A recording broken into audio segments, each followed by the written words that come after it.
ओम शांति। प्रातः मुरली बाप दादा मधुबन। मीठे बच्चे, विचार सागर मंथन कर एक ऐसी टॉपिक निकालो जो सब जगह एक ही टॉपिक पर भाषण चले। यही है तुम्हारी यूनिटी। स्वयं परमपिता परमात्मा शिव बाबा प्रजापिता ब्रह्मा के तन में आकर के यह ईश्वरीय विश्वविद्यालय की स्थापना की है और इस ईश्वरीय विश्वविद्यालय के द्वारा सृष्टि में जितना भी सत्य है, अर्थात तीनों कालों का, चार युगों का, हमारे जन्म और मरण का, पास्ट प्रेजेंट फ्यूचर का, हिस्ट्री ज्योग्राफी का, तो सारा ज्ञान हम बच्चों को परमात्मा खुद यहाँ सुना रहा है। बच्चे का आप ऐसे एक टॉपिक निकालो और सब जगह एक ही टॉपिक पर ही भाषण चले, कहता बाबा।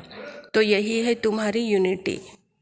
प्रश्न है, कौन सी मेहनत करते करते तुम बच्चे पास विथ ऑनर हो सकते हो? बाबा कहता, कर्म बंधन से अतीत बनो। जब किसी से बात करते हो तो आत्मा भाई समझ, भाई को देखो। बाप से सुनते हो तो भी बाप को भ्रुकुटी में देखो। भाई भाई की दृष्टि से वह स्नेह और संबंध पक्का हो जाएगा। यही मेहनत का काम है। इससे ही पास विथ ऑनर बनेंगे। उच्च पद पाने वाले बच्चे यह पुरुषार्थ अवश्य करेंगे।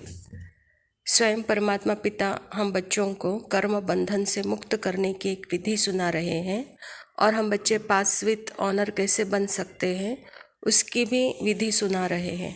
तो बच्चे किसी को भी देखते हो तो भ्रुकुटी के बीच में आत्मा भाई को देखो और परमात्मा पिता को भी जब याद करते हो तो ब्रह्मा के भ्रुकुटी में परमात्मा को देखो।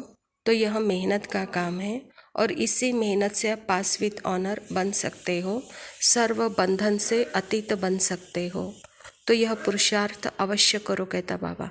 धारणा के लिए मुख्य सार है, सदा नशा रहे कि हम संगम युगी ब्राह्मण देवताओं से भी ऊंच हैं, क्योंकि अभी हम ईश्वरीय औलाद हैं। हम मास्टर ज्ञान सागर हैं। सभी खूबियाँ इस समय हमारे में भर रही है। स्वयं परमात्मा इस धरा पर आकर हम बच्चों को ऐसा श्रेष्ठ जन्म देता है। तो परमात्मा पिता कहता है कि बच्चे आप देवताओं से भी उत्तम हो, ऊंच हो। सदैव अपने को ईश्वरीय औलाद समझो। मैं मास्टर ज्ञान सागर हूँ, यह अनुभव करो तो सारी खूबियाँ आप में भरेगी। दूसरा पॉइंट है, जो बाप समझाते हैं वही बुद्धि में रखना है। बाकी कुछ भी सुनते हुए न सुनो, देखते हुए न देखो। Hear no evil, see no evil. बाबा कहता दुनिया में अभी सब जगह पे जो चलना चाहिए वह नहीं चल रहा है, जो सुनना चाहिए वह नहीं हो रहा है। तो इसीलिए कैसे रहो, बुद्धि तो एक परमात्मा के साथ टिकी रहे। देखते हुए नहीं देखो, सुनते हुए नहीं सुनो, कहता बाबा। वरदान है, ईश्वरीय सेवा द्वारा वैरायटी मेवा प्राप्त करने वाले अधिकारी आत्मा भव। कहा जाता है, करो सेवा तो मिले मेवा। ईश्वरीय ज्ञान देना ही ईश्वरीय सेवा है। जो यह सेवा करते हैं उन्हें अतीन्द्रिय सुख का, शक्तियों का, खुशी का वैरायटी मेवा मिलता है। आप ब्राह्मण ही इसके अधिकारी हो, क्योंकि आपका काम ही है ईश्वरीय पढ़ाई पढ़ाना, पढ़ना, जिससे ईश्वर के बन जाए।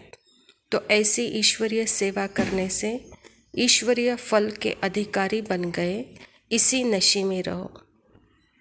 तो बाबा कहता जो जितना ईश्वरीय सेवा करता है वह मेवा पाता है। मेवा अर्थात ही है अतीन्द्रिय सुख, सर्वशक्तियाँ, वैरायटी, खुशी, कहता बाबा। और यह अधिकारी सिर्फ ब्राह्मण ही बनते हैं। करना क्या है, ईश्वरी पढ़ाई पढ़नी है, पढ़ाना है। यह बहुत ही बड़ा सौभाग्य है।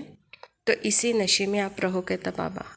स्लोगन है, बाप के साथ रहकर कर्म करो तो डबल लाइट रहेंगे। अच्छा, मीठे मीठे सिकिलदे बच्चों प्रति माता पिता बाप दादा का याद, प्यार और गुड मॉर्निंग। रूहानी बाप की रूहानी बच्चों को नमस्ते।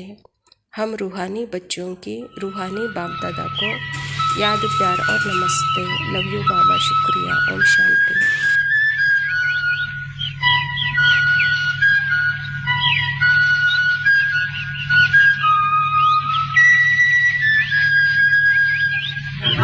चल के तुझे मैं लेके चलूं एक ऐसे गगन के तले, जहां हम भी न हो आंसू भी न हो, बस प्यार ही प्यार पले। हाँ चल के तुझे मैं लेके चलूं एक ऐसे गगन के तले, जहां हम भी न हो आंसू भी न हो, बस प्यार ही प्यार पले। एक ऐसे गगन के तले।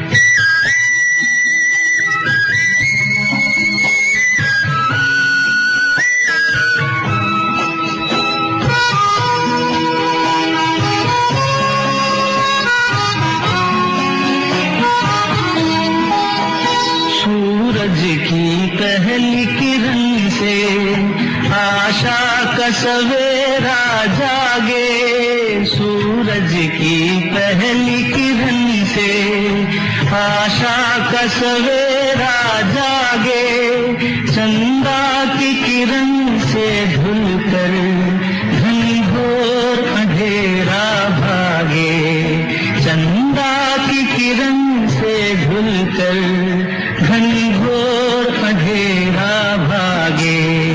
कभी धूप खिले कभी छाँव मिले, लंबी सी डगर न खले, जहाँ हम भी न हो आंसू भी न हो, बस प्यार ही प्यार पले। एक ऐसे गगन के तले।